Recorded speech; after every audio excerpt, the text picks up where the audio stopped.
CNE news में आप सभी का स्वागत है और अब लेते हैं खबर विशेष की ये खबर। यूटी चंडीगढ़ प्रशासन ने हरियाणा की विधानसभा की नई बिल्डिंग बनाने के लिए 10 एकड़ जमीन देने की तैयारी की है। इसको लेकर शहर में तीखी प्रतिक्रियाएं भी शुरू हो गई हैं। इसको लेकर देश के जाने माने आर्किटेक्ट सुरेंद्र बहगा ने भी साफ कर दिया है कि यदि चंडीगढ़ ने हरियाणा विधानसभा की नई बिल्डिंग के लिए हरियाणा को जमीन दी तो ली कार्बुजिए के मास्टर प्लान और मास्टर प्लान 2031 की पूरी तरह से धज्जियां उड़ जाएंगी, जो बेहद गंभीर हो सकता है। ऐसा होने पर देश को अंतर्राष्ट्रीय स्तर पर आलोचना से भी रूबरू होना पड़ सकता है, क्योंकि ऐसा पहले एक बार हो चुका है। आर्किटेक्ट सुरेंद्र बहगा ने यह भी साफ कर दिया कि मास्टर प्लान के उल्लंघन पर Haryana and Punjab high court की ओर से भी संज्ञान लिया जा सकता है। उनका यह भी मानना है कि चंडीगढ़ प्रशासन की ओर से हरियाणा विधानसभा के लिए ज़मीन दी गई तो शहर का जो मूल स्वरूप है वही बदरंग हो जाएगा। कुल मिलाकर आर्किटेक्ट बहगा ने चंडीगढ़ प्रशासन को शहर की मंशा को बता दिया है। यूटी चंडीगढ़, पंजाब, हरियाणा और हिमाचल प्रदेश के करोड़ों लोगों से आग्रह है कि देश के बड़े आर्किटेक्ट सुरेंद्र बहगा के साथ CNE न्यूज की बातचीत को अंत तक देखें और सुने भी कि किस प्रकार से उन्होंने चंडीगढ़ प्रशासन और हरियाणा को आर्किटेक्ट के नज़रिए से सलाह दी है। बहगा साहब, क्या चंडीगढ़ शहर के पास इतनी ज़मीन है कि हम हरियाणा को कुछ दे सकें?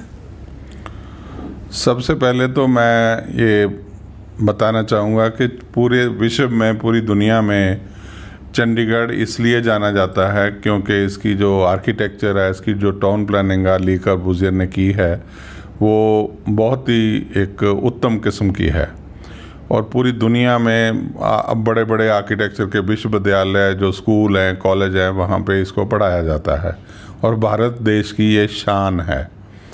तो मैं समझता हूँ कि एक असेंबली हॉल का इस तरीके से यहाँ पे बनाना, वो जो कार्बुजियर का जो मास्टर प्लान है, जो उसकी वायलेशन हो जाएगी और बहुत गंभीर वायलेशन हो जाएगी।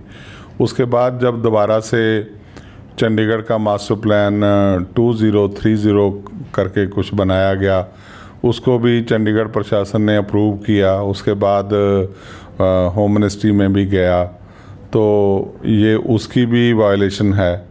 ओरिजिनल मास्टर प्लान की भी वायलेशन है, जो नया बना उसकी भी वायलेशन है। वो मास्टर प्लान ना हमने बनाया ना किसी ने बनाया, वो तो सरकार ने ही बनाया है। तो उससे मेरे को लगता है कि अंतर्राष्ट्रीय लेवल पे इसकी बहुत ज़्यादा होने का आसार है, मतलब क्रिटिसिज्म होने का आसार है। सर, जिस तरह से 2031 मास्टर प्लान जो तैयार किया गया है, जब उसमें कोई जिक्र भी नहीं है, तो क्या 2031 से पहले इस तरह की चर्चा भी होनी चाहिए? मैं समझता हूँ कि नहीं होनी चाहिए, क्योंकि मास्टर प्लान जब बनता है तो उसमें सरकारों का, ब्यूरोक्रेट्स का, पॉलिटिशियंस का, पब्लिक का, प्रोफेशनल्स का, सबकी सहमति से ही मास्टर प्लान बनता है। जब एक बार बन गया, चंडीगढ़ प्रशासन ने उसको मंजूरी दे दी, वो हाई कोर्ट में भी शायद सबमिट हुआ था, फिर उसके बाद सेंट्रल सरकार के पास भी गया। वो जब सब ने मंजूरी दे दी तो फिर वो तो हमारे लिए एक तरह का वो बाइबल बन जाता है। हमें उसको मानना चाहिए। सर, आपको एक चीज़ और ध्यान होगा कि जब वो 2031 मास्टर प्लान को हम तैयार कर रहे थे, तो इसमें हाई कोर्ट ने भी जो है इसमें हस्तक्षेप किया था।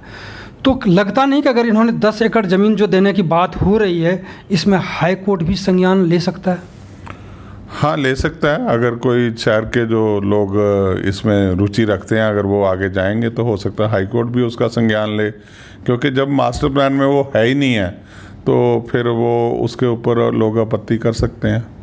सर, दूसरा पहलू है इसका, यदि 10 एकड़ ज़मीन या जो भी है, हरियाणा विधानसभा की बिल्डिंग के लिए ज़मीन अगर दे दिए जाते हैं, मिल जाती है हरियाणा सरकार को, इसके बाद शहर को कितना नुकसान हो सकता है और कितना लाभ हो सकता है? देखिए, जब चंडीगढ़ में इंडस्ट्रियल एरिया का जो यूज़ बदला गया, इंडस्ट्रियल एरिया में पहले सिर्फ इंडस्ट्री लग सकती थी, आज की डेट में वहाँ मॉल्स खुल गई हैं, आज की डेट में वहाँ होटल खुल गए हैं और भी नाना प्रकार की चीज़ें खुल गई हैं। तो उससे जो मास्टर प्लान था कारबूजे का, उसकी काफ़ी ज़्यादा वायलेशन हुई है। उससे शहर का स्वरूप बदल गया है। जब हम ऐसे इतनी बड़ी चेंजेस करने लगेंगे तो शहर का स्वरूप बदल जाएगा। जिस स्वरूप के लिए पूरा भारतवर्ष इस पे मान करता है, इस पे इसकी सारी दुनिया में पहचान है, इस शहर की पहचान है। और हमारे लिए आज़ादी के बाद एक ही तो शहर हमने बनाया जिसकी पूरी दुनिया में प्रशंसा होती है। अगर हमने वही ख़राब कर लिया तो फिर मेरे को लगता है बड़ी मुश्किल होगी। जी बिल्कुल। अगर आर्किटेक्ट की नज़र से हम देखते हैं तो चंडीगढ़ प्रशासन को ज़मीन देने की ज़रूरत नहीं है, क्योंकि इसका जो स्वरूप है, मूल स्वरूप, वो ख़त्म हो सकता है, वो उसमें दिक्कत आ सकती है। तो आखिरकार हरियाणा विधानसभा की बिल्डिंग के लिए जगह फिर कहाँ मिले, इसका क्या निदान हो सकता है? ये हरियाणा सरकार को भी आप शायद कुछ सलाह दे सकते हैं इसमें। देखिए, मेरा मानना ये है कि जैसी भी जितनी भी हिंदुस्तान में अर्बन पॉपुलेशन जो जिस स्पीड से बढ़ रही है, हमें एक चंडीगढ़ नहीं, बहुत सारे और चंडीगढ़ बनाने की आवश्यकता है, ज़रूरत है। तो मैं तो एज ए आर्किटेक्ट ये सलाह दूंगा कि हरियाणा सरकार को एक अलग कैपिटल बनाना चाहिए, कैपिटल सिटी बनाना चाहिए रादर, हरियाणा में। और वो ऐसी जगह बनाना चाहिए जहाँ पे हरियाणा के सारे जो वसनीक हैं, जो लोग सिटीज़न हैं, वो वहाँ पे उनको थोड़ा पास में पड़े। ये तो बिल्कुल हरियाणा का एक कोना पड़ जाता है। जी बिल्कुल। तो इस सेंटर में हरियाणा में कहीं वो एक अलग कैपिटल सिटी बनाया जाए। अगर नहीं भी कैपिटल सिटी बनाना तो एक कैपिटल कॉम्प्लेक्स कहीं पे ऐसी जगह बनाया जाए जहाँ पे 100-150 एकड़ ज़मीन दो, जिसमें सेक्रेटेरिएट भी बने, असेंबली हॉल भी बने, हाई कोर्ट का बेंच भी बने, जहाँ हाई कोर्ट उनका अलग भी करने की बात चल रही थी। अगर हाई कोर्ट भी बनना है तो वो भी बन जाए बीच में और भी जो भी सुविधाएं चाहिए वो भी बन सकती हैं। तो ऐसे पीस मील में एक असेंबली हॉल बनाने से मेरे को लगता है कि ना तो वो मकसद हल होगा और शहर का जो स्वरूप है वो अलग से बिगड़ेगा। सर, ये तो हरियाणा के लिए आपने सलाह दी, चंडीगढ़ प्रशासन को क्या सलाह देंगे? क्योंकि ये 10 एकड़ ज़मीन देने की बात कर रहे हैं, शायद दे भी दें। चंडीगढ़ प्रशासन को मैं यही बेनती करूंगा कि ये बहुत अंतर्राष्ट्रीय लेवल का मुद्दा है। मेरे को याद है कि एक बारी जो इंडस्ट्रियल एरिया और चंडीगढ़ के बीच में एक को आम के पेड़ों की एक बहुत बेल्ट, ग्रीन बेल्ट लगी हुई है। श्रीमती इंदिरा गांधी जब प्रधानमंत्री थी उसके वक्त पे उसको काटने की प्रपोज़ल बनाई गई कि वहाँ कुछ और डेवलपमेंट करेंगे। तो पूरे वर्ल्ड से 50 के करीब इंटरनेशनल सेलिब्रिटीज़ ने एक अलग से लेटर लिखा था प्रधानमंत्री को कि इतने सुंदर शहर को आप क्यों ख़राब कर रहे हो। तो वो एक बड़े नामी ग्रामी पेपर में पूरी हेडलाइन आई थी कि 50 सेलिब्रिटी जो प्रोफेशनल्स हैं पूरे वर्ल्ड के, उन्होंने इंदिरा गांधी को लेटर लिखा और फिर उसको रोकना पड़ा था। तो ऐसी परिस्थितियों में क्या है कि अंतर्राष्ट्रीय प्रतिक्रिया होने का आसार है और उससे क्या है कि हमारे शहर की, हमारे देश की, हमारी जो सोच है उसकी बदनामी होने की मुझे आशंका है।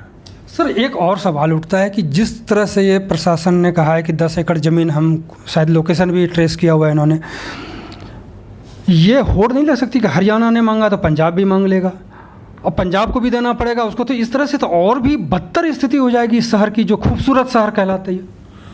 देखिए, मैं फिर 2 बातों पे आता हूँ। पहली बात तो ये मास्टर प्लान में है नहीं, ना पहले था ना अब वाले मास्टर प्लान में है, पहली बात। अब मास्टर प्लान को सरकार खुद ही वायलेट करेगी तो उसके बारे में तो फिर ठीक नहीं रहेगा। दूसरी बात यह है कि मैं कहीं पढ़ रहा था कि BBMB में शेयर की बात है, पंजाब का इतना शेयर, हरियाणा का इतना शेयर, वो उसमें हिमाचल प्रदेश का भी कोई शेयर है या नहीं है पता नहीं। तो हिमाचल प्रदेश तो ये भी क्लेम करता है कि उनका भी शेयर है। कल को हिमाचल प्रदेश भी बोलेगा कि हमें भी एक छोटी मोटी असेंबली यहाँ पे बनाने दो, तो फिर पंजाब का भी हिस्सा तो है ही है। फिर एक असेंबली पंजाब की अलग बन जाएगी, फिर एक हरियाणा की बन जाएगी, एक हिमाचल मांगेगा उसमें से कुछ, तो फिर ये शहर तो शहर नहीं रहेगा, ये तो कुछ और ही बन जाएगा। कंक्रीट का शहर हो जाएगा। कंक्रीट का शहर हो जाएगा। मेरा मानना है कि चंडीगढ़ को यूटी रखना चाहिए, और मेरा ये भी मानना है कि क्योंकि हिंदुस्तान को शहरों की ज़रूरत है, ये हमारे सर्वे कहते हैं। एक कैपिटल हरियाणा बनाए, अपनी अलग बना ले, पंजाब अपनी अलग बना ले। CNE न्यूज़ के साथ बने रहने के लिए आप सभी का बहुत बहुत धन्यवाद।